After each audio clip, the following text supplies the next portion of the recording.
Hi everyone, this is Ekaterina. It is week 8 in my study program to become a counselor, and today I will be talking about different types of silence that can be encountered during the counseling sessions, and also about referrals, what they are and why they can be sometimes necessary. So let's start with silence. And today I will be talking about the most 3 common types of silences: the thinking silence, the stuck silence, and the battling silence. So the thinking silence is something that is actually really beneficial for counseling, because those are the moments of pauses and quietness where the client can really reflect on their feelings, gather their thoughts, maybe make some of the connections between what they've just shared with the counselor and some images from the past that come to their mind. This is a powerful moment for the client to really make a connection and understand some of the things that maybe previously they never really seen clearly. So for that reason, the counselor should never try to break this silence, and they should leave the whole control to the client and wait until they're ready to start the conversation again. Now, as I mentioned in my previous video when I shared my experiences on the very first counseling practice session, thinking silence was actually something I was really bad with, as I was trying to fill that silence with additional closed questions. But when I observed a different group practicing, I realized that there was a person who was really good at managing silence, and they were really giving the client that time to think, and quite often after giving them that moment, the client would actually come back to the conversation themselves, so the counselor could just sit down, relax, and give the time to the client.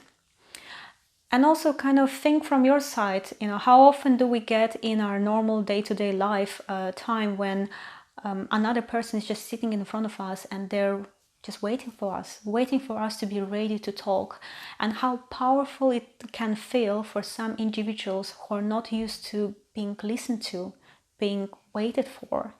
So for that reason, the thinking silence is something that is really beneficial for counseling, and the counselor should definitely be able to recognize it and give that time to the client, and give as much time as they require as well. So the second type of silence is called stuck silence, and as the name entitles, this happens when the client is stuck. Maybe they're just lost for words, or maybe they're overthinking because they don't want to appear bad when they're sharing some information with the counselor, so they're trying to apply a filter to appear a better person.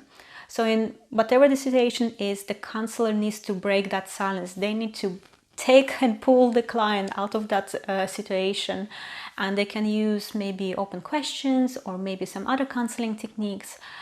Certainly the counselor should not bombard the client with lots of questions so that they don't feel attacked and even more stuck, but it is important for the counselor again to recognize this type of silence and help the client get out of it.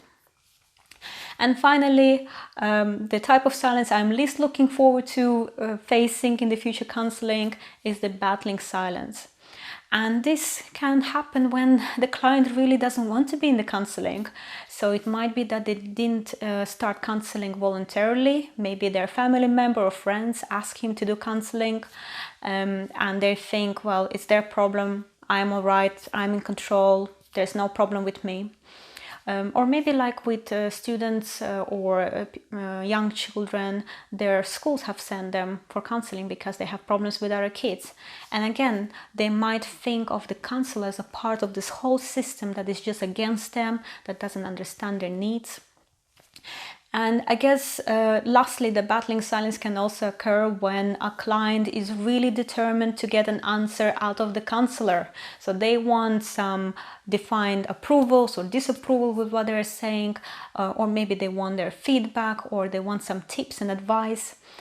And as I mentioned before, counselors need to be neutral. We are not really allowed to share our views on specific topic. We cannot give approval, we cannot disapprove, because some of the questions the clients can bring to the table might be quite sensitive. For example, a client might be considering abortion and they want to hear what the counselor thinks. Now, obviously, the counselor cannot make any remarks about it, because then they will be potentially partially responsible for whatever decision the client can make. So in such cases, when the client is determined to get the answer out of the counsellor, or when the client is not wanting to respond to the counsellor, they're battling them, in all those cases, the counsellor needs to remain silent. They should never break the silence, because either they will make the client feel like they have won and they're in control of counselling, or they can accidentally give an indication of approval or disapproval to whatever the client said. Now, obviously, if it goes for too long, the counsellor can try to use some of the maybe open questions or other techniques to maybe divert the conversation to a different topic.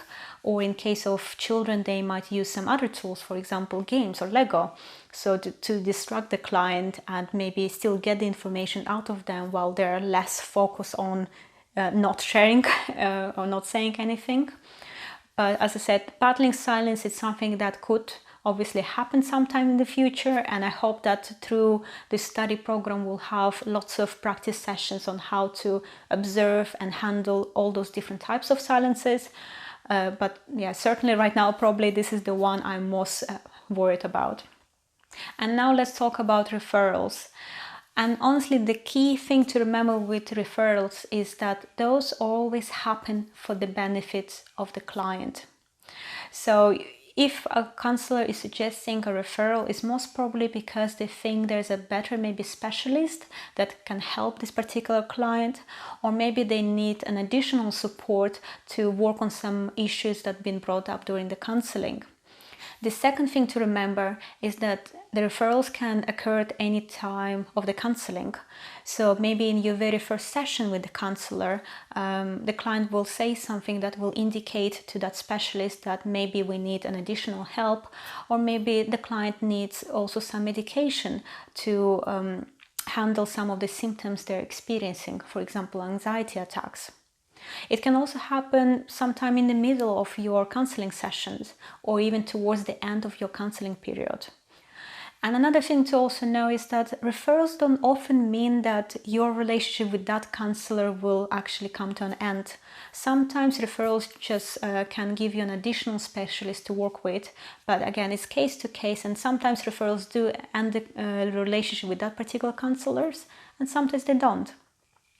And I also wanted to point out that counselors have an ethical obligation to work within their competence, which means that if they realize that the issues that you encountered are outside of their experience, so maybe you need more in-depth therapy, or maybe because of their own personal limits, they know that they won't be able to help you with one particular issue.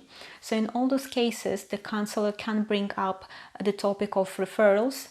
They should certainly explain to you why they're suggesting this, and also what sort of information will need to be shared with this other specialist or another agency in order to organize this referral.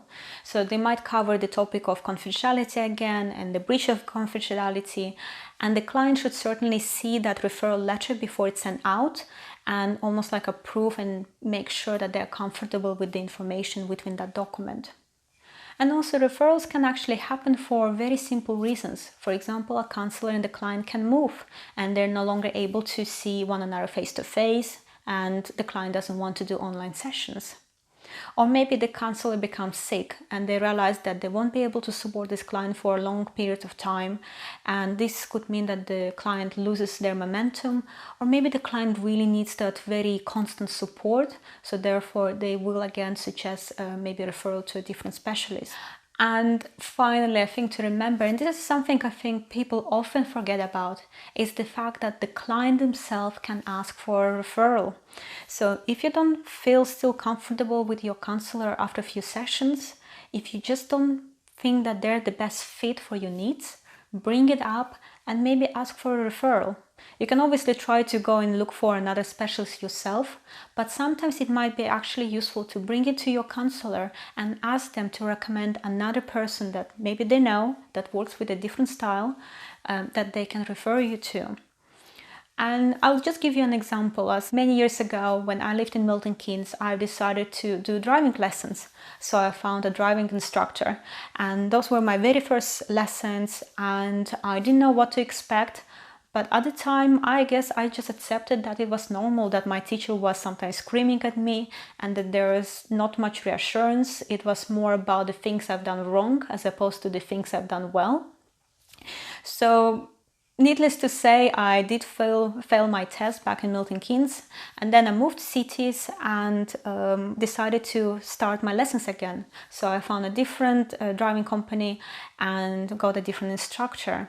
And there was such a difference between my experience with this teacher and the previous one, because he was really very understanding, very supportive, encouraging, and soon after I have passed my driving test. So even though this is about driving and not counseling, sometimes we do need to change the teachers. And just because your maybe counseling sessions are not going very well, they should not be an indication that you are a bad client. It's most probably because you're just not the best fit with that counselor. And this is completely normal. So even though sometimes it's really hard to face it and really agree that I need to change a counselor, even though you've maybe already paid for a number of sessions, or you already discussed a lot of personal information and now feeling like, oh, I'll have to repeat it all again to a new person. But think about it. You want to resolve your issues, and sometimes you do need to change your counselor in order to do so. And staying with the counselor who is not able to help you or understand you it will not give you any benefits. It will not really help you resolve your problems. And the least thing you want to do is to continue with that person and after some time just finish your counseling and think that counseling is just not for you based on that one person experience. So if you ever feel like you need a different counselor, be honest with your counselor, ask for a referral, and obviously if they themselves bring it up and suggest you go to a different specialist, just be open-minded and understand that this is always done for your benefit. So I hope you found today's video interesting. In the next week, I'll be talking about ending the counseling sessions. So how they can be sudden, how they can be planned, what makes it good or bad, and how they can have a very lasting effect on both the counselor and the client. So thank you very much for your attention. Please continue following this channel, subscribe, like the videos, and most importantly, remember to take good care of yourself. I'll see you next week. Bye bye.